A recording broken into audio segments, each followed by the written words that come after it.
Hey guys and welcome back to my channel. तो explanation को start करने से पहले please guys subscribe to my channel, like the video and share with your friends. And now let's start the explanation. Like a Hellcat.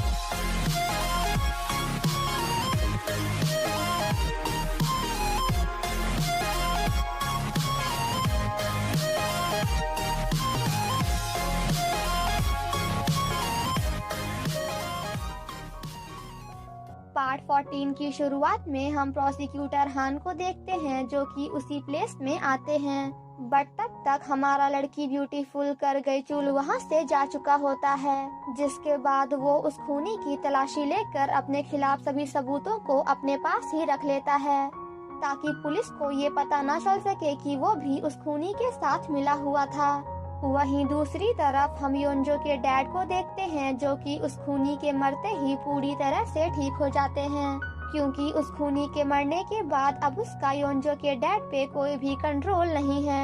योंजो के dad जब अपनी बेटी को फाइंड करने की कोशिश कर रहे होते हैं तभी उन्हें धीरे धीरे सब कुछ याद आ जाता है, जिसके बाद वो काफी ज्यादा इमोशनल हो जाते हैं। वहीं दूसरी तरफ हम कांगचुल को देखते हैं जिसे डॉक्टर्स आकर बताते हैं कि काफी कोशिश करने के बाद भी योंजो के बॉडी में कोई भी मूवमेंट नहीं हो रहा। तो जिस पर कांगचुल कहता है कि आखिर आप कहना क्या चाहते हैं। डॉक्टर्स उसे बताते हैं कि योंजो का ब्रेन डेड हो चुका है, या फिर आप इनडायरेक्टली कह सकते हैं कि अब योंजो मर चुकी हैं। एंड अगर उन्हें कुछ दिनों के अंदर होश नहीं आया तो फिर वो कभी भी ठीक नहीं हो सकती। वहीं जब ये बात योंजो के डैड को पता चलती है तो वो पूरी तरह से टूट जाते हैं। कांगचुल जब योंजो को देखने जाता है तो वो उसे देखकर काफी ज्यादा इमोशनल हो जाता है, और तभी हमें कांगचुल की हैंड की ओर दिखाया जाता है जो कि अभी भी डिसअपियर हो रहा था। थोड़ी देर बाद जब नर्स वहाँ पे पुलिस को लेकर आती हैं तो हमें पता चलता है कि वहाँ से कांगचुल एज वेल एज योंजो दोनों गायब हैं।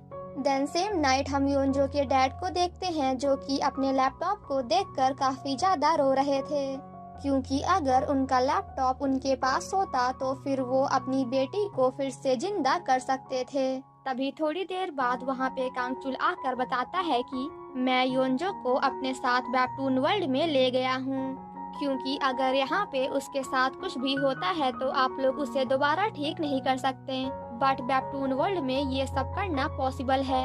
मेरी दुनिया में योंजो एक हफ्ते से एडमिट है एंड इन दिनों के बीच उसने एक बार अपनी आंखें भी खोली थी, जिसे देखकर मैं काफी हैप्पी हुआ था। जिसे सुनकर योंजो के डैड वाज लाइक, तो फिर अब मेरी बेटी कैसी है। जिसे सुनकर कांगचुल कहता है कि अब वो मर चुकी है। देन नेक्स्ट सीन में हम योंजो के डैड को हॉस्पिटल में देखते हैं, क्योंकि योंजो के मौत के बारे में जानने के बाद उनकी हालत काफी ज्यादा खराब हो गई थी। तभी थोड़ी देर बाद वहाँ पे योंजो के प्रोफेसर आकर कहते हैं कि माना कि ओ योंजो वेबटून की एक यूजलेस कैरेक्टर थी जिसका सिर्फ और सिर्फ कांगचुल को किस करने के अलावा और कोई काम नहीं था, बट फिर भी आप उसे ऐसे अचानक से मार तो नहीं सकते ना। ये सब याद करने के बाद योंजो के डैड भागते हुए छत की ओर जाते हैं एंड देन बिल्डिंग से नीचे जंप करके सुसाइड करने की कोशिश करते हैं, बट तभी वहाँ पे कांगचुल आकर उन्हें ऐसा करने से रोक लेता है। योंजो के डैड कहते हैं कि मैं मरना चाहता हूँ, क्योंकि मेरी बेटी को किसी और ने नहीं बल्कि मैंने ही शूट किया है। तो जिस पर कांगचुल कहता है कि ऐसा बिल्कुल नहीं है, क्योंकि आपने अपनी बेटी को नहीं मारा बल्कि उस खूनी ने मारा है। एंड क्या आपको पता भी है कि आज मैं यहाँ पे आपसे मिलने क्यों आया हूँ, क्योंकि सिर्फ और सिर्फ आप ही वो पर्सन हैं जो कि योंजो को फिर से जिंदा कर सकते हैं। जिसे सुनकर योंजो के डैड वाज लाइक, बट कैसे, क्योंकि वो तो पहले ही मर चुकी है। तो जिस पर कांगचुल उन्हें समझाते हुए कहता है कि मुझसे शादी करने के बाद अब योंजो भी एक कार्टून कैरेक्टर बन चुकी है। तो जिस तरह योंजो ने मुझे पानी में पुलिस ऑफिसर्स की ड्राइंग बनाकर मुझे बचाया था, उसी तरह आप भी ड्राइंग्स बनाकर अपनी बेटी को फिर से बचा सकते हैं। आई मीन फिर से उसे जिंदा कर सकते हैं। और सिर्फ मैं इसीलिए योंजो को मरने से पहले वेबटून वर्ल्ड में ले गया था, जिसे सुनकर योंजो के डैड रोते हुए कहते हैं कि मैं ऐसा भी नहीं कर सकता क्योंकि मेरा ड्राइंग लैपटॉप किसी और ने नहीं बल्कि मैंने ही खुद अपने हाथों से खराब कर दिया है। देन नेक्स्ट सीन में हम उन दोनों को साथ में बैठे हुए देखते हैं जहां कांगचुल योंजो के डैड से कहता है कि आपको नहीं पता कि आखिर योंजो मेरे लिए है क्या। वो मेरी इकलौती फैमिली है, वो भी ऐसी फैमिली जिसे आपने नहीं बनाया। इसलिए मैं योंजो से कभी भी गिव अप नहीं कर सकता। मैं आपकी बेटी को फिर से बचाकर उसके साथ एक अच्छी लाइफ को एंजॉय करना चाहता हूँ। इसलिए चाहे कुछ भी हो जाए बट मैं अपनी एंड योंजो की हैप्पी एंडिंग करके रहूँगा। कांगचुल जब योंजो के डैड को वापस ला रहा था तो वो उनसे कहता है कि अरे ये बताना तो मैं आपको भूल ही गया कि आप भी मेरे लिए काफी ज्यादा इम्पोर्टेंट हैं। इसलिए नहीं क्योंकि आपने मुझे बनाया है बल्कि इसलिए क्योंकि आप मेरी वाइफ के फादर हैं।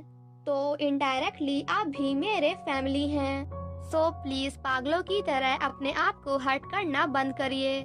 जिसके बाद हमें यहाँ पे उसी खूनी का छोटा सा फ्लैशबैक दिखाया जाता है जिसने कांगचुल के डैड से उनका लैपटॉप खराब करवाने से पहले बिल्कुल वैसा ही लैपटॉप उन्हें बोलकर बनवा लिया था एंड वो दूसरा लैपटॉप उसी खूनी के कार के डिग्गी में रखा हुआ है। योंजो के डैड को जब ये सारी बातें याद आ जाती हैं तो वो ये सब कुछ कांगचुल को बता देते हैं। जिसके बाद अगेन हमें यहाँ पे छोटा सा फ्लैशबैक दिखाया जाता है जहाँ हमें पता चलता है कि प्रोसिक्यूटर हान जब उस दिन उस खूनी की छानबीन कर रहे थे तभी उन्हें उसके कार की डिग्गी में वो लैपटॉप भी मिल जाता है जिसे अपने साथ लेकर प्रोसिक्यूटर हान वहाँ से भाग जाते हैं। देन नेक्स्ट सीन में हम कांगचुल को प्रोसिक्यूटर हान के रूम में देखते हैं जहाँ वो उसी लैपटॉप को लेने आया था बट जैसे ही वो उस लैपटॉप को टच करता है तो उसे पता चल जाता है कि ये लैपटॉप तो नकली है। इसका मतलब कि प्रोसिक्यूटर हान ने मुझे जानबूझकर फंसाया है। बट इससे पहले कि कांगचुल कुछ कर पाता तभी उसे कोई इंजेक्शन लगाकर वहीं पे बेहोश कर देता है। देन नेक्स्ट सीन में हम कांगचुल को देखते हैं जिसे प्रोसिक्यूटर हान ने बांध कर रखा था। प्रोसिक्यूटर हान कहते हैं कि तुमने तो पूरी दुनिया को ये साबित कर दिया कि तुम तो ऑलरेडी मर चुके हो। बट हिया देखो हिया, तुम तो जिंदा हो गए। पर कोई बात नहीं क्योंकि ये तो मेरे लिए काफी अच्छा है क्योंकि अगर मैंने आज तुम्हें यहाँ पे मार भी डाला तब भी मैं खूनी नहीं कहलाऊंगा क्योंकि मरे हुए को मारना गुनाह थोड़ी है। प्रोसिक्यूटर हान काफी हंसते हुए कांगचुल से कहता है कि भाई तेरी ये लैपटॉप तो बड़े कमाल की चीज है, नहीं पता क्यों, रुक मैं बताता हूँ। जिसके बाद प्रोसिक्यूटर हान जो भी उस लैपटॉप में ड्रॉ करता था वो चीज रियल में आ जाती थी। प्रोसिक्यूटर हान कांगचुल को काफी ज्यादा टॉर्चर करते हुए कहता है कि मैं जानना चाहता हूँ कि आखिर ये चीज है क्या। आज तुम्हें मेरे हर क्वेश्चन का आंसर देना होगा। क्वेश्चन नंबर 1, उस खूनी को ये लैपटॉप कहाँ से मिला। क्वेश्चन नंबर 2, तुम्हें कैसे पता चला कि अभी ये लैपटॉप मेरे पास है। क्वेश्चन नंबर 3, इसका असली मालिक कौन है। क्वेश्चन नंबर 4, तुम मेरे रूम में जब चाहो कैसे आ सकते हो। एंड क्वेश्चन नंबर 5 जो कि लास्ट है बट नॉट लीस्ट, वो लड़की योंजो कौन है। बट हमारा कांगचुल भाई साहब सख्त बंदा है, इतनी आसानी से कहाँ बताने वाला। एंड अब हम सभी ने हमारे कांगचुल को सख्त बंदा कहा तो वो हम सभी की बातों को सही साबित करने के लिए काफी ज्यादा मार खाने के बाद भी प्रोसिक्यूटर हान को कुछ भी नहीं बताता। मतलब गाइस, अगर बंदा सख्त हो तो ऐसा, वरना ना हो। प्रोसिक्यूटर हान जब वहाँ से जाने वाले होते हैं तो कांगचुल उनसे कहता है कि मुझे इस लैपटॉप को हॉस्पिटल पहुँचाना है। जिसे सुनकर प्रोसिक्यूटर हान वॉज लाइक, इसे, बट क्यों। जिसके बाद कांगचुल उसे सब कुछ बताते हुए कहता है कि मैं अपनी वाइफ को फिर से जिंदा करना चाहता हूँ बिकॉज ये तो तुमने भी देख लिया कि ये लैपटॉप सब कुछ कर सकता है। वहीं दूसरी तरफ रियल वर्ल्ड से पाक सो बूंग ये सब वेबटून के थ्रू देख रहा होता है और कांगचुल की ऐसी बातें सुनकर प्रोसिक्यूटर हान वॉज लाइक, रुको जरा, सब्र करो। और क्या तुम्हें ये लगता है कि मैं पागल हूँ या फिर मेरे माथे पे लिखा हुआ है कि प्रोसिक्यूटर हान पागल है जिसे कोई भी आकर बड़ी आसानी से बेवकूफ बना सकता है। तो क्या तुम्हें ये लगता है कि मैं तुम्हारी इन बातों पे भरोसा कर लूँगा। काफी देर तक सोचने के बाद एट लास्ट प्रोसिक्यूटर हान उस लैपटॉप को लेकर हॉस्पिटल जाने के लिए तैयार हो जाता है।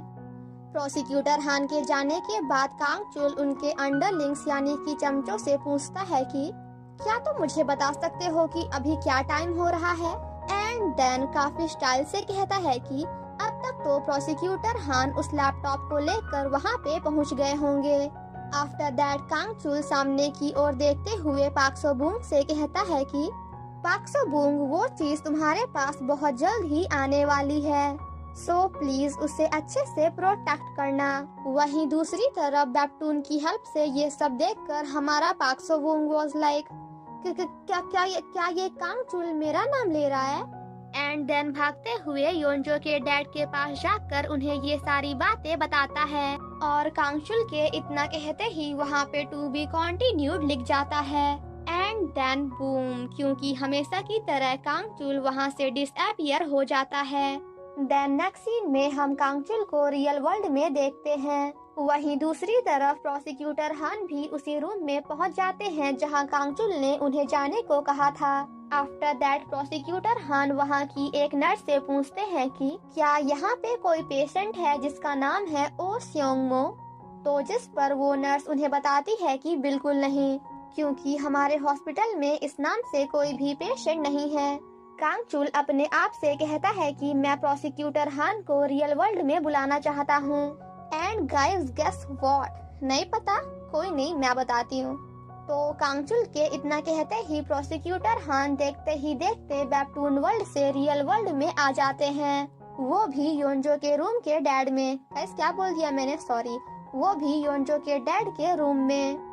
बट इससे पहले कि हमारे भोले भाले प्रोसिक्यूटर हान को कुछ भी समझ में आता, योंजो के डैड उसे अपने एक्शन सीन्स दिखाते हुए उससे लैपटॉप छीन लेते हैं। एक्चुअली पहली बार तो ये लैपटॉप छीनने की कोशिश पाक सो बूंग ने की थी, बट उसका क्या हुआ ये तो आप खुद ही देखो। एंड देन जल्दी जल्दी ड्राइंग्स बनाकर अपनी बेटी योंजो को बचाने की कोशिश करते हैं। योंजो के अप्पा जब अपना काम कर रहे होते हैं तभी उनका ध्यान अपने हैंड की ओर जाता है, जो कि बिल्कुल कांगचुल की तरह धीरे धीरे डिसअपियर हो रहा था। इसका मतलब कि अब हमारे योंजो के डैड भी एक कार्टून कैरेक्टर बन चुके हैं, क्योंकि बेप्टून वर्ल्ड के खूनी या फिर विलन कह सकते हो। उसने कहा था कि भले ही हम दो हैं बट हम दोनों की आत्मा एक है। देन नेक्स्ट सीन में हम योंजो को कांगचुल के घर में देखते हैं, जो कि अब पूरी तरह से ठीक हो चुकी थी। एंड जिसके बाद वहाँ पे टू बी कॉन्टिन्यूड लिख जाता है। और अब इसके आगे क्या होगा ये तो आपको पता ही है कि अब योंजो बेप्टून वर्ल्ड से वापस रियल वर्ल्ड में पहुँच जाएगी। देन नेक्स्ट सीन में हम पाक सो बूंग को देखते हैं, जो कि फोन पे किसी से बात करते हुए काफी ज्यादा हैप्पी होता है। एंड ऑफ कोर्स वो कोई और नहीं बल्कि हमारी प्यारी योंजो है। पाक सो बूंग से बात करने के बाद योंजो डब्लू बेप्टून को ओपन करके पढ़ती है, जिसमें कांगचुल काफी बुरी हालत में कह रहा होता है कि प्लीज मुझे यहाँ से जाने दो क्योंकि मुझे किसी को बचाना है। और ये सब देखकर हमारी योंजो काफी ज्यादा इमोशनल हो जाती है। योंजो जब रियल वर्ल्ड के होटल से बाहर निकलती है तभी वो अचानक से बेप्टून वर्ल्ड के होटल के बाहर पहुंच जाती है, जहां वो अपने सामने सोही को देखकर थोड़ा शॉक्ड होती है। तभी योंजो नोटिस करती है कि सामने कुछ लिख रहा है। एंड गाइस इस बार ये टू बी कॉन्टिन्यूड नहीं बल्कि फाइनल एपिसोड लिख रहा था। इसका मतलब ये कि बेप्टून डब्लू का एक और एपिसोड, जो कि इस बेप्टून का आखिरी एपिसोड होने वाला है, उसके आते ही इस बेप्टून का दी एंड हो जाएगा। और इसी के साथ हमारा पार्ट 14 यहीं पे खत्म हो जाता है। Thank you so much guys for watching my explanation. Stay safe and healthy. Bye bye.